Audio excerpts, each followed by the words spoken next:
جو نیک لوگ ہیں، صالح لوگ ہیں، ان کی صحبت کا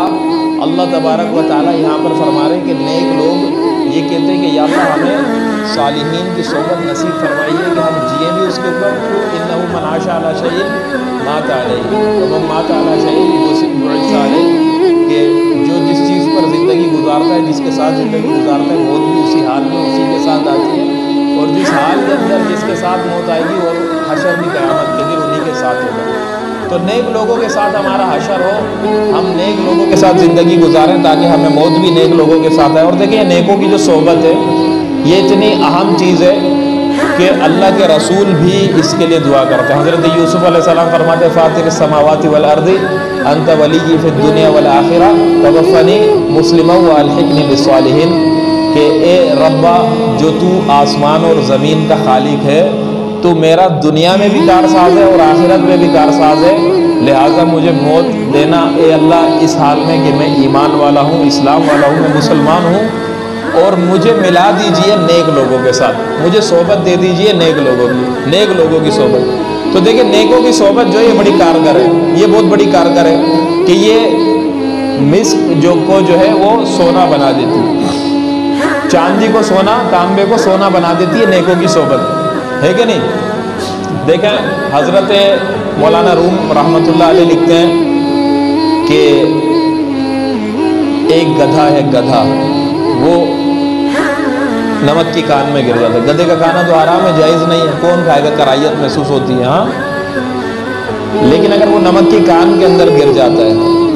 کچھ عرصہ اس پر گزرا مرور زمانہ کے ساتھ، اس کا اپنا عین تبدیل ہو کر اس کی ذات بدل کر نمک بن جاتی ہے، ذات بدل کر نمک بن جاتی ہے۔ اب جو ایک عرصہ صحبت میں نمک کے رہا، اب اگر کوئی شخص اسی جگہ سے نمک اٹھائے جہاں پر گدھا گر کر ختم ہو کر نمک بن گیا، اس کا عین تبدیل ہو گیا، اب اسی جگہ سے کوئی نمک اٹھا لے اور وہ لے جا کر گھر کے کھانے وغیرہ سالن وغیرہ میں ڈالے تو جائز ہے، ہاں۔ فرمایا کہ جب ایک گدھا، ایک ناپاک جانور، گندا جانور، حرام جانور ایک حلال چیز کے ساتھ چند عرصہ جڑا رہا تو اس کا عین تبدیل ہو گیا، وہ حرام سے حلال ہو گیا کہ اس کو کھانا جائز ہو گیا۔ اسی طریقے سے حضرت سعدی شیرازی رحمۃ اللہ علیہ ایک شعر، بڑا بہترین صحبت کے اوپر ایک شعر نقل کرتے ہیں کہ وہ ایک دفعہ کسی حمام وغیرہ کے اندر داخل ہوئے اور اس حمام کے اندر مٹی پڑی تھی، اور وہ مٹی جو ہوتی تھی پہلے دور کے اندر، جیسے ابھی ہم صابن وغیرہ استعمال کرتے ہیں، پہلے دور میں یہ چکنی مٹی جو ہوتی تھی اس کے اندر خوشبوئیں وغیرہ ملا کر ایک گارا بناتے تھے جس کو وہ جسم پر لگاتے تھے، صابن کی جگہ استعمال کرتے تھے کیونکہ یہ میل وغیرہ کو کاٹ دیا کرتی تھی۔ تو حضرت سعدی شیرازی رحمۃ اللہ علیہ، اور یہ بھی مالدار لوگ استعمال کرتے تھے، غریب کہاں سے استعمال کر سکتے تھے، غریب تھوڑی بیچارہ خوشبوئیں، عبیر اور مشک اور پتہ نہیں زعفران اس کے اندر کیا کیا ملائے گا۔ تب حضرت سعدی شیرازی رحمۃ اللہ علیہ کسی حمام میں داخل ہوئے تو ان سے پہلے کوئی مالدار آدمی نہا کر گیا تھا، وہ وہاں پر جو ہے وہ جو نہایا، اکثر جیسے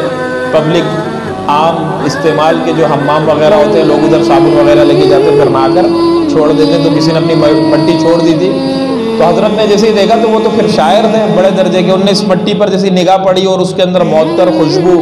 ہاں، اور وہ جو ذہن و دل پر چھائی، تو ادھر ہی ان کے اوپر ایک کیفیت طاری ہوئی اور انہوں نے ادھر اشعار کہنا کہے شروع کیے کہ گلے خوشبوئے در حمام روزے رسید از دست محبوب بدستم، بدو گفتم کہ مشکی یا عبیری کہ از بوئے دل آویز تو مستم، بگفتہ من گلے نہ چیز بودم ولیکن مدت باگل نشستم، جمال ہم نشی در من اثر کرد وگرنہ من ہما خاکم کے ہستم۔ فرمایا کہ میں نے اس مٹی کو دیکھا، ایک کیفیت تعریف ہوئی تو میں نے اس کو کچھ باتیں کہی۔ میں نے کیا کہا؟ کہتے ہیں کہ جب میں نے خوشبو والی مٹی حمام میں دیکھی تو اس سے میں نے کہا کہ تو کیا ہے، مشک یا عبیر ہے کہ تیری خوشبو کا اثر میرے دل پر پڑا تو میں مست ہو گیا۔ تو اس نے مجھے کہا، یعنی زبان سے نہیں کہا، زبان سے کیسے کہے گی مٹی، زبان حال سے کہا، اپنے حال کی زبان سے کہا کہ بات ایسی ہے کہ میں ایک مدت تلک پھول کے ساتھ بیٹھی، ایک مدت تلک پھول کے ساتھ ہم نشیں رہی، تو اس کا اثر پھول وغیرہ بھی ملاتے تھے اس کے اندر خوشبو کے لیے. تو کہا کہ مجھے ایک مدت تک ہم نشینی ملی پھول کی، اس کا جو کمال اور جمال تھا اس نے میرے اندر بھی اثر کیا، میرے اندر بھی اثر کیا اور مجھے ایسا خوشبودار اور اتنا اچھا بنا دیا. تو جمال ہم نشی درمن اثر کرد وگرنہ من ہما خاکم کے ہستم. تو یہ میرے صحبت، یہ نیک کی صحبت، اچھی صحبت کا یہ اثر ہے کہ میں اتنی خوشبودار اور اتنی اچھی ہو گئی، وگرنہ میں تو مٹی ہی ہوں. جو پہلے تھی وہ اب بھی ہوں، میں تو مٹی ہی ہوں، مجھ میں کوئی بدلاؤ نہیں ہوا، لیکن صحبت کا یہ اثر ہو گیا کہ میں مہک گئی اور میں خوشبودار ہو گئی. تو دیکھیں صحبت کا یہ اثر ہے، صحبت کا، نیکوں کی صحبت کا یہ اثر ہے. تبھی حضرت مولانا رومی رحمۃ اللہ علیہ نے فرمایا کہ یک زمانہ صحبت با اولیاء بہتر از طاعت 100 سالہ بیریا. کہ ایک زمانہ، ایک لمحہ، ایک ساعت، ایک جگہ پہ ساعت کا لفظ بھی آتا ہے شعر میں، کہ ایک لمحہ نیک لوگوں کی صحبت میں بیٹھنا، ایک لمحہ نیک لوگوں کی صحبت میں بیٹھنا